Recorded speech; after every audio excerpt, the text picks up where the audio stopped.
2024 के लोकसभा चुनाव के लिए बीजेपी ने कमर कस ली है और अब तो जिम्मेदारियां देना भी शुरू कर दिया है।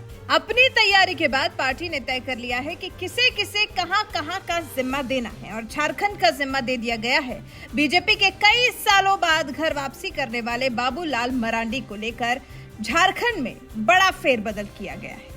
29 साल के बाद फिर संताल आदिवासी नेता बाबूलाल मरांडी को पार्टी ने भाजपा प्रदेश संगठन की जिम्मेदारी सौंप दी है। संघ विश्व हिंदू परिषद और बीजेपी संगठन में रहकर अपनी जिंदगी के कई साल देने वाले बाबूलाल मरांडी पर बीजेपी ने इस बार फिर विश्वास जताया है और 2024 के लिहाज से उन्हें झारखंड जैसे राज्य के लिए एक बहुत बड़ी जिम्मेदारी सौंप दी है। अपने इस कदम से बीजेपी ने संदेश दे दिया है कि आने वाला लोकसभा चुनाव और लोकसभा चुनाव के बाद विधानसभा चुनाव भी बीजेपी पूरी शिद्दत से लड़ने के लिए तैयार हो चुकी है, क्योंकि झारखंड एक ऐसा राज्य है जहां बीजेपी की परफॉर्मेंस अच्छी नहीं रही है। हालांकि 2019 के चुनाव में तो झारखंड की 14 में से 12 सीटें बीजेपी गठबंधन के पास ही गई थी। उस वक्त राज्य में रघुवर दास की सरकार थी, लेकिन इन लोकसभा चुनाव के बाद राज्य में हुए विधानसभा चुनाव में बीजेपी की करारी हार हुई। ऐसे के मुख्यमंत्री रघुवर दास और प्रदेश अध्यक्ष लक्ष्मण गिलुआ अपनी सीट नहीं बचा पाए। इसके बाद हुए 4 में से 3 उपचुनाव में भी बीजेपी को हार का सामना करना पड़ा था और अब क्योंकि बीजेपी ने साल 2024 के लिए 14 लोकसभा सीटों का लक्ष्य रखा है, तो फिर बाबूलाल मरांडी को ही ये जिम्मा सौंप दिया गया है। ऐसे में अब आपके मन में सवाल उठ सकता है कि आखिर बाबूलाल मरांडी को ही जिम्मेदारी क्यों? बाबूलाल मरांडी से पहले बीजेपी के कमान प्रदेश में दीपक प्रकाश के पास थी। प्रकाश के बाद किसी ओबीसी नेता को ही कमान मिलने की अटकलें थी, लेकिन अंत में बीजेपी ने अपनी रणनीति में बदलाव किया। वजह खातियान आंदोलन बताया गया। अभी हाल ही में राजभवन में हेमंत सरकार ने खातियान बिल वापस कर दिया, जिससे झारखंड के आदिवासी समुदाय में उबाल है। साल 1932 का खातियान लागू करने की मांग पिछले काफी लंबे वक्त से की जा रही है। मरांडी भी खातियान लागू करने की मांग करते रहे हैं। पार्टी अब मरांडी को अध्यक्ष बनाकर नेता प्रतिपक्ष की कुर्सी किसी और को देने की तैयारी कर रही है। ये तो हो गई मरांडी को अध्यक्ष बनाने की बात। अब मरांडी के फेवर में नंबर कैसे है? मरांडी के अध्यक्ष बनने से नंबर्स में बीजेपी को क्या फायदा होगा, वो भी जान लेते हैं। नंबर में मरांडी कितने मजबूत? संथाल परगना से राजनीति की शुरुआत करने वाले बाबूलाल मरांडी की छवि झारखंड की सियासत में उलझे हुए नेता की है।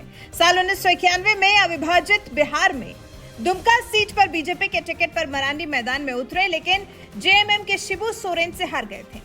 1998 में मरांडी की किस्मत ने पलटी मारी और उन्होंने शिबू सोरेन को चुनाव में हरा दिया। मरांडी अटल सरकार में मंत्री बने। साल 2000 में झारखंड जब बिहार से अलग हुआ तो बीजेपी ने उन्हें राज्य का मुख्यमंत्री बनाया। मरांडी ने इसके बाद पूरे राज्य में अपना जनाधार बढ़ाना शुरू कर दिया था। साल 2003 में मरांडी की जगह पर अर्जुन मुंडा को मुख्यमंत्री बनाया गया।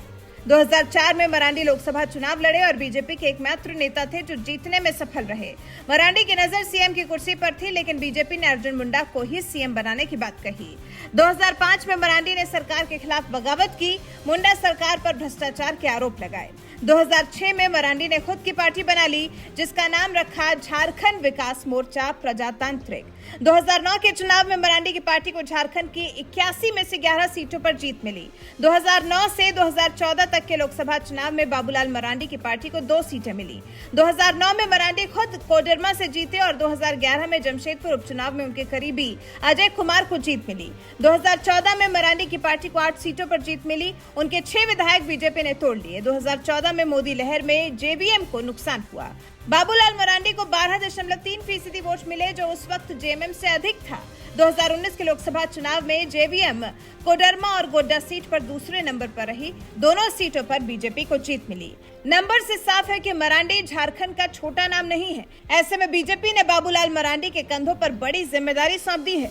बीजेपी गठबंधन को 2019 में 12 सीटें मिली थी। इस बार 14 सीटों का लक्ष्य रखकर बीजेपी मरांडी के जरिए पूरी ताकत झोंक देना चाह रही है। आपको बता दें, झारखंड में जेएमएम, आरजेडी, कांग्रेस और जेडीयू के साथ वामदलों का गठबंधन है।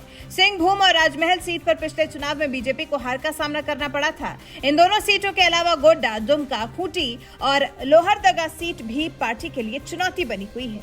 बीजेपी को कमजोर करने वाली ज्यादातर सीटें संथाल परगना की है, जो मरांडी का मजबूत क्षेत्र माना जाता है। मरांडी के आने से इन क्षेत्रों का समीकरण बन सकता है और बिगड़ भी सकता है। हालांकि बीजेपी तो बात बनने की ही उम्मीद लगाए बैठी है।